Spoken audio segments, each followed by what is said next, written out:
you can imagine you walking in, taking your last donut and coffee, taking a bite and spitting your donut into your coffee and saying, that's disgusting, and handing it back to you. That's kind of how I realized I was acting around Afghans the first couple times that I met them. You don't have to make that same mistake when visiting other countries. I learned from my mistakes. I learned from visiting over 80 different homes, and I learned from 100 different key leader engagements with provincial leaders and stuff in Afghanistan. I also learned from the Afghan advisor that I interviewed, Wahid John, who was my advisor while I was overseas.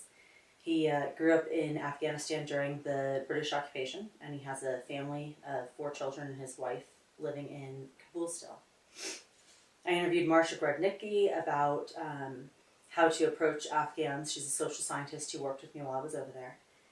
And I reviewed a University of West Florida and Department of the Navy cultural training webpage that goes over a lot of things you should and should not do around Afghans, because it is part of their culture, or is not part of their culture.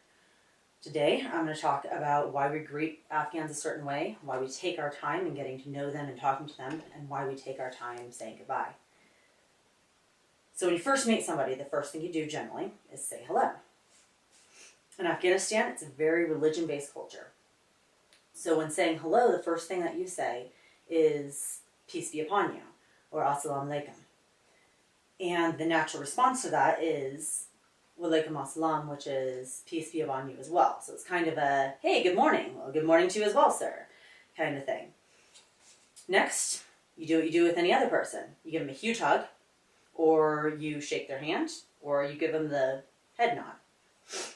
Most of us hug our close friends. Afghan culture is the same way. Anytime that you show physical contact with somebody, it's showing kind of your closeness with them.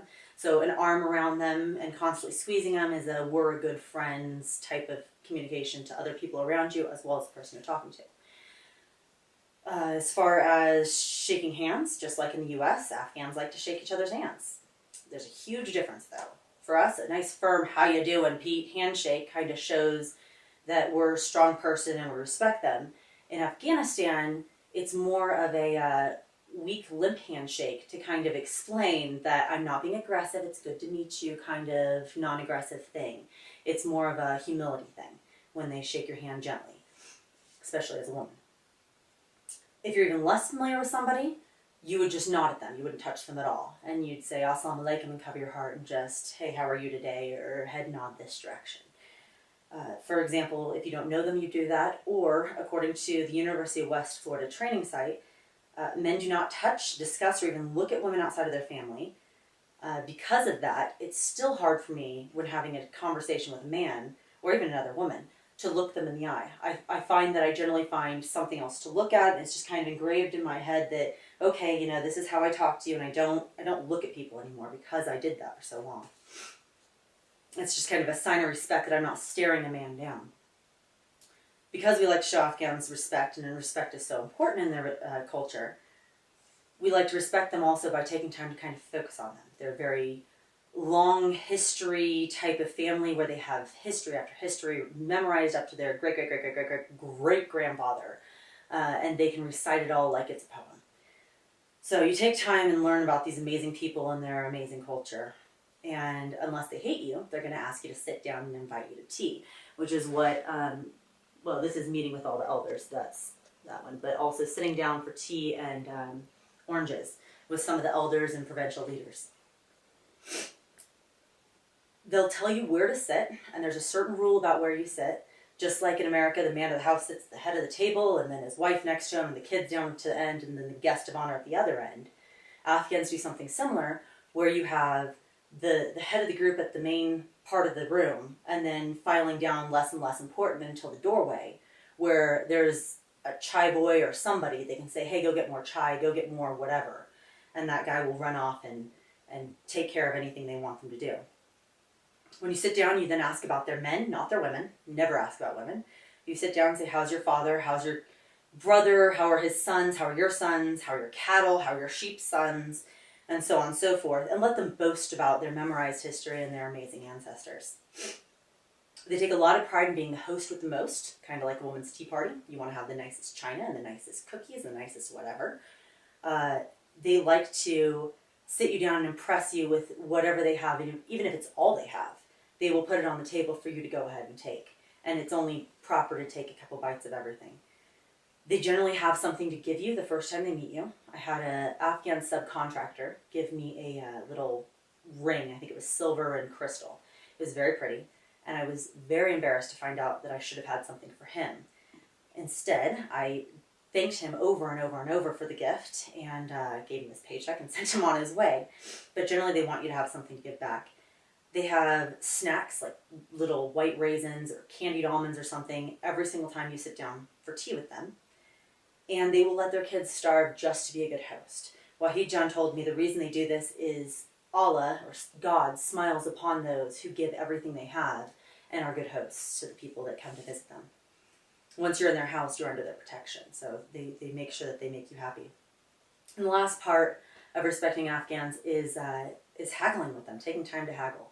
It is disrespectful to argue with somebody in public, but it's very respectful to haggle with them because you're taking the time to sit there and kind of just take time to let them have the benefit of the doubt and argue with you about price. So there are no set prices. It's not like going to Walmart. You can imagine haggling with a woman at Walmart. No. This produce should be less because you can't do that.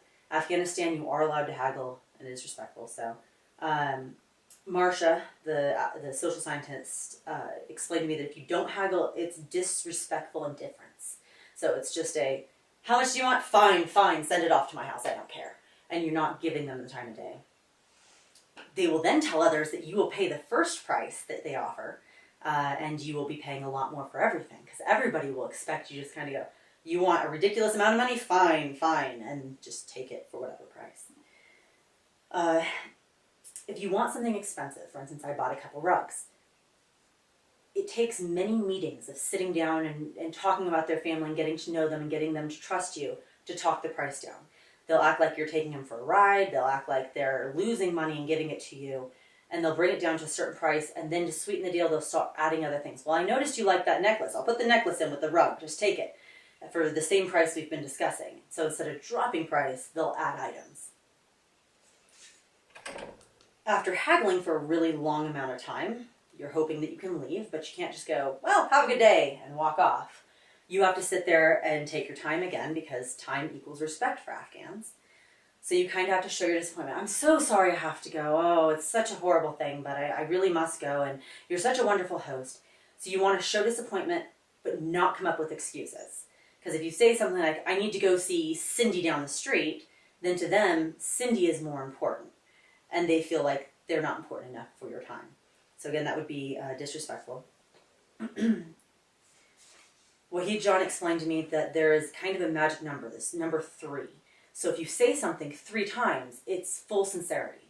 Like, yes, you have a beautiful family, beautiful family, beautiful family. So he says no and thank you 3 times generally. Rocky John used to, I'm going to turn this around so I can play this for you, used to say things 3 times as well. And after lifting a little over my body weight with a power clean and press, you bring the weights up and push it over your head, this was his response to me.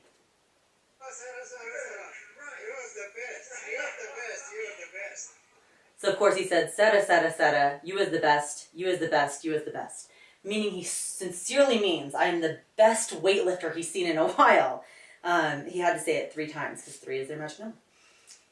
And the last couple of minutes need to be spent before you walk out the door complimenting their home, family, their hospitality, their wealth, everything about them. Oh, you have beautiful children and wonderful, hardworking men and such a great plethora of food and all that. They went out of their way to make you comfortable, and you need to make sure that they understand that you fully appreciate that they did that for you. It's even better if you can brag to others about what they've done for you, because then they get feedback from other people. Oh, she said you were the best host ever, and if only I could be as good as you. And it's this constant complimenting that raises them up, again, closer to God in their minds, being a religious culture. So finally, any culture, especially one with so much behavioral courtesies in their values, it's good to know how to greet, interact, and say goodbye to them properly without disrespecting them. I would have had a lot more success in my job had I done that. Instead, I had to learn the hard way and make some mistakes and insult some people and be corrected over and over. And if you do mess up, they might be a little less cooperative, but a lot of them just give you this benefit of a doubt, oh, bless your soul kind of Southern woman attitude, where it's okay because they don't know any better. They're very forgiving people. You may find benefits in researching other cultures kind of like this. I know that I have recently started a book where every time I meet somebody with an accent, I ask them what language they speak and what they can teach me. And they'll teach me some simple phrases about thank you and how are you and all of that. So for instance, in Afghanistan, thank you is teşekkür, and nice to meet you, or how are you rather, is çaturisti, and as Rocky John would tell me, hobasti, hobasti, hobasti. He's always just great, just great, just great. So, have a good night.